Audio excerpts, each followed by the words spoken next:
નમસ્કાર, દમદાર ન્યૂઝમાં આપનું સ્વાગત છે. વાત કરીએ છીએ વલસાડ જિલ્લાના ઉમરગામ તાલુકામાં ફરજ બજાવતા મામલતદાર દલપતભાઈ છોટુભાઈ બ્રહ્મકશ્યપે આત્મહત્યા કરી લીધી છે. હાલ તો અત્યારે એવી ચર્ચાએ પણ જોર પકડ્યું છે, કારણ કે રાજકીય કોઈ દબાણ, પ્રેશર અને આજે સ્થાનિક સ્વરાજની જે ચૂંટણીઓ છે, ચૂંટણીઓમાં કોઈ પણ પ્રકારનું પ્રેશર હોવાના કારણે આત્મહત્યા થઈ હોય તેવું પણ અત્યારે ચર્ચાએ જોર પકડ્યું છે.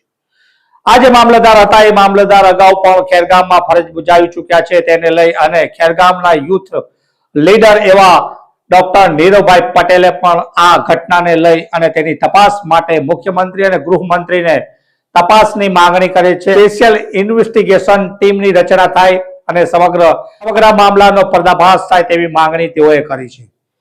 આ જે ઘટના ઘટિત થઈ છે તેને લઈને આદિવાસી સમાજમાં ખૂબ જ આક્રોશ જોવા મળી રહ્યો છે. આદિવાસી સમાજમાંથી આવતા મામલતદાર એવા દલપતભાઈએ આજે આત્મહત્યા કરી છે. તેની પાછળ કોની દુષ્પ્રેરણા છે અને કયા કારણોસર આત્મહત્યા કરી તેની તપાસ માટે હાલ અત્યારે વાંસદા અને ચીખલી તાલુકાના ધારાસભ્ય અનંતભાઈ પટેલે પણ પોતાની પ્રતિક્રિયા આપી છે.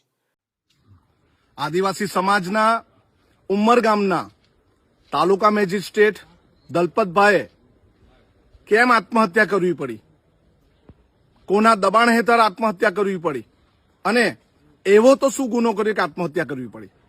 પરંતુ ઉમરગામની એક સીટ પર અપક્ષ ઉમેદવારનું ફોર્મ રદ કરાવવા માટે ખૂબ જ રાજકીય પ્રેશર સત્તાધારી પક્ષે આપ્યું અને એ રાજકીય પ્રેશરમાં ન આવીને એમણે સાચું કામ કર્યું અને એમને ધમકીઓ પણ મળી હશે એટલા માટે જ એમણે આત્મહત્યા કરી. એક આદિવાસી દીકરા તરીકે આવી રીતે મારા પિતા તુલ્ય દલપતભાઈ આત્મહત્યા કરવી પડી એ ખૂબ જ ચિંતાની અને દુઃખની વાત છે. અને અમે આદિવાસી સમાજ આના વિશેની તલસ્પર્શી તપાસ કરાવવા માટેનો એલાન પણ કરીએ છીએ. આવનારા સમયમાં સમગ્ર આદિવાસી સમાજ એમને ત્યાં ઘરે શ્રદ્ધાંજલિ આપવા માટે જશે અને છેલ્લી રાતે એમના પર કોણે કોણે ફોન કરીને દબાણ કરવામાં આવ્યું એ કોલ ડિટેલ પણ ચેક કરવામાં આવે અને એ રાજકીય નેતાને પકડવામાં આવે અને એ રાજકીય નેતાને ખુલ્લો પાડવામાં આવે જેણે એમને આત્મહત્યા કરવાની દુષ્પ્રેરણા આપી હોય એને.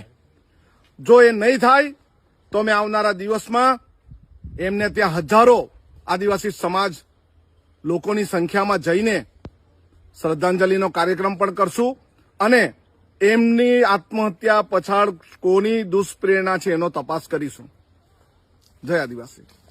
તો આ પ્રકારના અહેવાલો અને સમાચારો સાથે દમદાર ન્યૂઝ સાથે જોડાયેલા રહેશો. નમસ્કાર.